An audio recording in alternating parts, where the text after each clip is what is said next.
dipersembahkan oleh pesantrennya ini memang masyarakat ingin banyak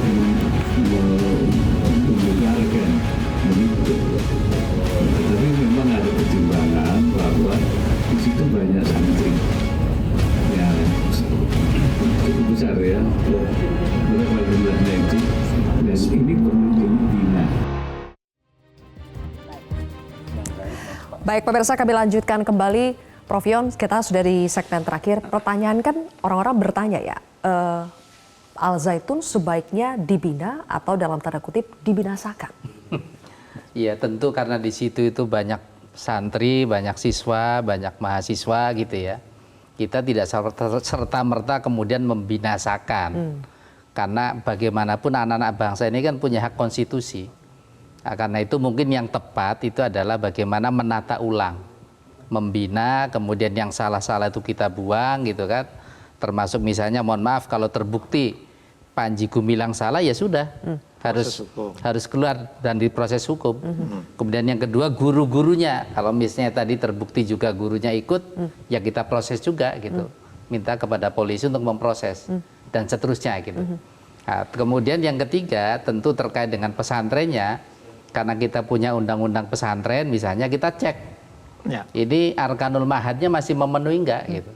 Kalau memang tidak memenuhi ya tentu juga kita ada proses berikutnya. Oke, tapi jadi sambil menunggu proses hukum ini, audit untuk melihat apakah Al Zaitun layak untuk tetap dipertahankan atau tidak sudah dimulaikah? Sudah dimulai.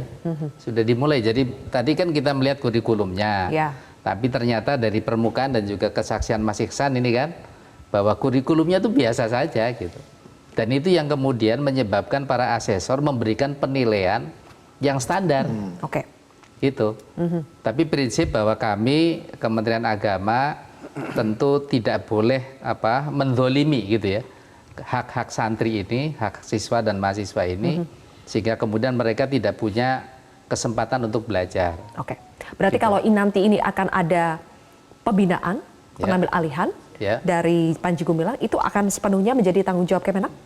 Kemenak dan kementerian lembaga lain, karena ini juga sudah menjadi diskusi di Menko Polhukam ya Pak Ihsan ya, bahwa ini tidak murni dan sejak awal kami diskusi FGD itu bahwa ini adalah ranahnya kementerian berbagai lembaga. Kementerian dan lembaga. Jadi bukan hanya Kementerian Agama, karena di situ ada persoalan tanah, ada persoalan yayasan dan seterusnya gitu. Oke, ada asetnya juga. Ada asetnya juga. Banyak ya PR-nya. Mas Ihsan sebagai alumni Al Zaitun, Anda merasa dengan berbagai polemik yang terjadi Al Zaitun saat ini, apakah Al Zaitun memang tetap layak untuk dipertahankan, harus dibina atau memang harus di-reset? Ya, harus tetap dipertahankan dengan syarat harus dibina, gitu. Jadi karena semua yang ada di sana itu normal, komplek itu adalah kegiatan yang normal sesuai dengan syariat Islam kayak gitu. Cuma ada seseorang yang pikirannya tuh over mungkin ya tentang Islam atau apalah cara pemikirannya, satu orang aja gitu.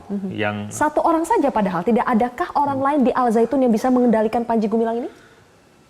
Setahu saya kayaknya nggak ada deh, karena sepengetahuan saya tahun 2007, tahun 2016 orang-orang yang berani berbunyi, mengkritik atau apapun itu secara terang-terangan itu akan diusir dari situ.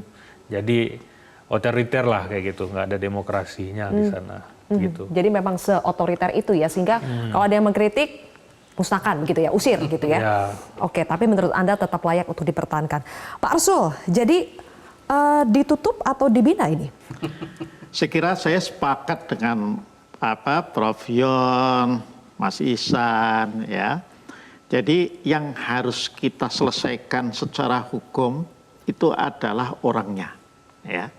Kalau itu memang nanti terbukti, bisa dibuktikan melalui proses hukum yang kredibel ya. Dan tentu kemudian atas dasar itu juga pemerintah ini kan punya kewenangan administratif, ya, baik berdasarkan undang-undang yayasan, undang-undang pesantren, dan juga mungkin undang-undang yang lain, ya. Nah, ini bisa kemudian dilakukan, tetapi apapun yang dilakukan, hak konstitusional dari anak-anak bangsa yang sedang menuntut ilmu menjadi santri ya di Ma'had Al-Zaitun ini harus tetap terlindungi, tidak boleh terputus ya. Bahwa formulanya apa, saya kira para ahli seperti Prof. Yon itu sudah ada sebetulnya di kepalanya. Tentu setelah dibicarakan, dirapatkan antar kementerian dan lembaga yang terkait. Iya, ini kan berpacu dengan waktu ya Prof. Yon, karena sekarang sudah ada penjaringan untuk santri-santri baru. Sudah berlangsung ini. Bagaimana itu nasib mereka? Sementara ini berproses, ada pimpinannya yang berproses hukum di luar, tapi santrinya tetap diterima, ada buka pendaftaran. Iya betul. Jadi kami sejak awal hasil diskusinya itu adalah bekerja secara simultan. Jadi proses pertama ini diharapkan berjalan mulus gitu ya. Baru kemudian kita juga tetap ini mempersiapkan. Kemudian yang kedua kami juga membuat skema gitu ya untuk bagaimana penanganan ini juga tidak terputus. Tapi kita dalam tanda petik kalau nanti misalnya pengambil alihan, kita juga menyiapkan skemanya. Jadi menyiapkan orang-orang yang akan duduk di situ tentu dengan ketentuan kita didampingi juga oleh orang-orang kementerian dan lembaga lain, misalnya TNI, Polri, itu juga kejaksaan juga perlu ada di situ. Berarti proses pendaftaran santri untuk tahun ini dibiarkan saja Pak? Tetap nggak apa-apa. Berjalan saja ya? Apa-apa. Oke, terakhir dari MUI, Pak Ihsan, kalau MUI Jawa Barat merekomendasikan Al-Zaitun untuk ditutup, bagaimana dengan MUI Pusat? Ya, MUI Pusat tentu berskala kepada kebijakan yang makro ya. Artinya tidak spesifik walaupun MUI kami yang di daerah mengusulkan ditutup, buat MUI Pusat tentu harus ada kebijakan yang wise, lebih wise ya. Artinya ini kan ada kesalahan seseorang yang harus mempertanggungjawabkan secara hukum dan itu adalah sebuah konsekuensi.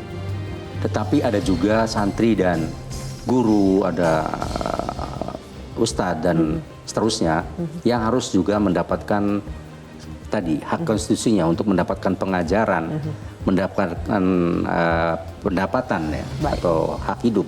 Dan ini menjadi tanggung jawab kita semua tentu untuk bisa melakukan pembinaan. Artinya pemahaman keagamaan yang menyimpang itu kewajiban ya semua ya, termasuk Kementerian Agama, MUI untuk meluruskan dan pemahaman komitmen kebangsaan tentu menjadi tanggung jawab pemerintah bagaimana untuk meluruskan.